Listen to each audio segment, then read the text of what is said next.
Sir నమస్కారం అండి. నమస్తే అండి. ఏ ఊరు నుంచి వచ్చారండి? ప్రకాశం జిల్లా. శ్రామికులతో ఆత్మీయ కలయిక అని డిప్యూటీ సీఎం గారు ఈరోజు ప్రోగ్రాం కండక్ట్ చేశారు కదా, ఎలా అనిపిస్తుంది మీకు? ఉపాధి హామీ పథకం వచ్చి దాదాపు 20 సంవత్సరాలు అవుతుంది. ఇంతకాలం ఏ గ్రామీణాభివృద్ధి శాఖ మంత్రి కూడా డైరెక్ట్గా శ్రామికులతోటి ఎలాంటి ప్రోగ్రాం కండక్ట్ చేయలేదు.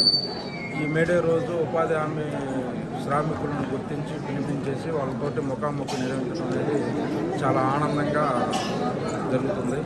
మహాత్మా గాంధీ జాతీయ గ్రామీణ ఉపాధి హామీ పథకం అనేది మెయిన్ భూగర్భ జల మట్టం పెంచడం కొరకు మరియు గ్రామాల అభివృద్ధి కొరకు బాగా తోడ్పాటుని అందిస్తూ ఉంది. భూగర్భ జల మట్టం నేటికి తగ్గిపోతున్న సమయంలో ఈరోజు ఉపాధి హామీ పథకం ద్వారా భూగర్భ జల మట్టం బాగా పెరుగుతూ ఉంది. దాంతోపాటు గ్రామంలో ఉన్నటువంటి సిమెంట్ రోడ్లు కానివ్వండి, హార్టికల్చర్ పండ్ల తోటల పెంపకం కానివ్వండి, గోకుల పశువులకు సంబంధించి క్యాటిల్ షెడ్స్, వాటర్ పశువుల నీటి తొట్లు ఇవన్నీ కూడా బాగా గ్రామాల్లో ఉపయోగపడుతూ ఉన్నాయి. దీనివల్ల ప్రకృతి భూగర్భ జల మట్టము మరియు ప్రకృతి కూడా పచ్చదనం పెంపొందుకోవడానికి ఉపాధి హామీ పథకం బాగా సహకరిస్తూ ఉంది. కూలీలు అని కాదు, శ్రామికులు అని సంబోధించండి వాళ్ళని అని అన్నారు. మీకు ఎలా అనిపించిందండి? అది ఒక గౌరవప్రదమైన పదం. ఎందుకంటే కూలీడు వచ్చాడా రాలేదా అని మామూలుగా గ్రామాల్లో కానివ్వండి ఏదన్నా పనికి పోయినప్పుడు కూలీలు వచ్చారా లేదని అడుగుతూ ఉంటారు వ్యంగ్యంగా. అలా కాకుండా శ్రామికుడు అనే పదము చేర్చడం వల్ల వాళ్ళ యొక్క పనికి సంబంధించి వ్యక్తిని కూడా గౌరవించినట్టు అయింది. డిప్యూటీ సీఎంగా పవన్ కళ్యాణ్ గారి పనితీరు ఎలా అనిపిస్తుంది? పర్వాలేదనిపిస్తుంది. ఎందుకంటే డైరెక్ట్గా జనంతో కలయిక అనేది ఏర్పాటు చేసుకొని గ్రామ స్థాయిలో ఏం జరుగుతుంది అనేది పూర్తి స్థాయిలో తెలుసుకోగలుగుతా ఉన్నాం. 75 సంవత్సరాల స్వాతంత్ర భారతంలో గిరిజన తండాల నుండి మన్యం ఏరియాలో రోడ్లు, కరెంటు, కనీస అవసరాలు లేని ప్రాంతాలు కూడా ఇప్పటికే ఉన్నాయి. అలాంటి ప్రాంతాలని గుర్తించి రోడ్లు వేయటం కానీ, వాళ్ళ అవసరాలను తీర్చడం కానీ చాలా ఆనందంగా ఉంది. అంటే రోడ్లు వేయటం అనేది ఈరోజు పుట్టింది కాదు. మామూలుగా ఎవరు వేయకపోయినా కూడా మామూలుగా కాలనీ అడగపోయినా కూడా రోడ్లు లాగా ఏర్పాటైంది.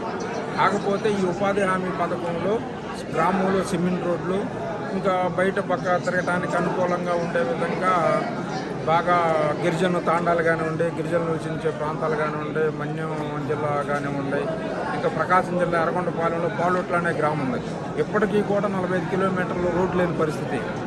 హెలికాప్టర్లో వచ్చేసి ఎలక్షన్ నిర్వహించేటువంటి పరిస్థితి. అయితే కొంచెం బాగా అభివృద్ధి అనేది జరుగుతూ ఉంది. రోడ్లు అనేది ఎవరైనా వేయొచ్చు అని అనుకుంటున్నారు కదా, మరింతరం వచ్చి 70 సంవత్సరాలు అవుతున్నా కొన్ని మన్యం ఏరియాలో ఇంతవరకు కనీస రోడ్లు అనేవి లేవు అన్నారు. మరి ఈయన వచ్చిన తర్వాత వేస్తున్నారు, అది రాజకీయ నిర్లక్ష్యం అనుకోవచ్చా? గత పాలకుల వైఫల్యం కానివ్వండి, ప్రస్తుతం కొంత దాని మీద శ్రద్ధ పెట్టేసి రోడ్లు వేయాలనే దృఢ సంకల్పంతో రోడ్లు వేసాడు. అంటే రోడ్లు అనేది ఉన్నాయి కానివ్వండి, అవన్నీ కూడా మరమ్మతులు చేయకపోవటం వల్ల బాగా దెబ్బతిని ఉండేసి ప్రమాదాలు జరగటము అవి జరుగుతూ ఉంది.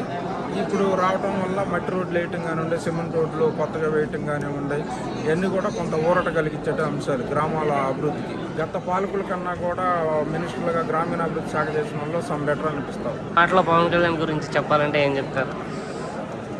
సమర్థవంతంగా పరిపాలన అందిస్తూ ఉన్నారు. ఓకే, ఈ రోజు వచ్చారు కదా, ఆయన స్పీచ్ ఉన్నారు కదా, ఎలా అనిపిస్తుంది పవన్ కళ్యాణ్ గారి స్పీచ్? అయితే ఆయన చెప్పినటువంటి స్పీచ్లో కొత్తగా ఒక పదం అనేది ఎంతో జరిగింది. గ్రామాల్లో ఉన్నటువంటి యువకులు, విద్యార్థుల ద్వారా నీటి సంరక్షణ పనుల మీద గ్రామంలో పడినటువంటి వర్షపు నీటిని గ్రామాల్లోనే భూమిలోకి ఇంకింప చేయాలనే ఉద్దేశాన్ని కూడా ప్రజలకు తెలియజేయాలా. వాళ్ళకి కొంత ఇంటర్నర్షిప్ అమౌంట్ రూపంలో ఇచ్చేసేసి వాళ్ళకి ఇంటర్నర్షిప్ లాగా ఒక 4 రోజులు 15 రోజులు ఏర్పాటు చేస్తాం అనేది ఒక కొత్త అంశం అనేది. యువకులను చదువుకున్న పిల్లల్లో కూడా గ్రామాల అభివృద్ధి ఎలా చేయాలి, వర్షపు నీటిని ఎలా సంరక్షించుకోవాలి దాని మీద అవగాహన కార్యక్రమాలు నిర్వహిస్తాననేది ఒక కొత్త పాయింట్ అనేది ఏర్పాటు చేయడం జరిగింది. శ్రామికులతో కలిసి ఫోటోలు దిగటం ఎలా అనిపిస్తుంది మీకు? అది గత 17 సంవత్సరాల నుండి ఏ మినిస్టర్ కూడా చేయలేనటువంటి పనిని మేడే రోజు ఉపాధి హామీ శ్రామికులతోటి ఈ విధంగా ఏర్పాటు చేసేసేసి ఈ యొక్క కార్యక్రమాన్ని ఏర్పాటు చేయడం అనేది చాలా సంతోషం. ఎందుకంటే గ్రామ స్థాయిలో కూలీలుగా పనిచేసే వాళ్ళని శ్రామికులుగా గుర్తించి ఈ రోజు నుండి శ్రామికులన్నీ పిలవాలనేది వారి యొక్క ఉద్దేశంలో ఉండి వారితోటి ఫోటోలు దిగటం, వారితో ఈ గడపడం అనేది వచ్చిన వాళ్ళందరికీ మాకు కూడా చాలా సంతోషం ఉంది.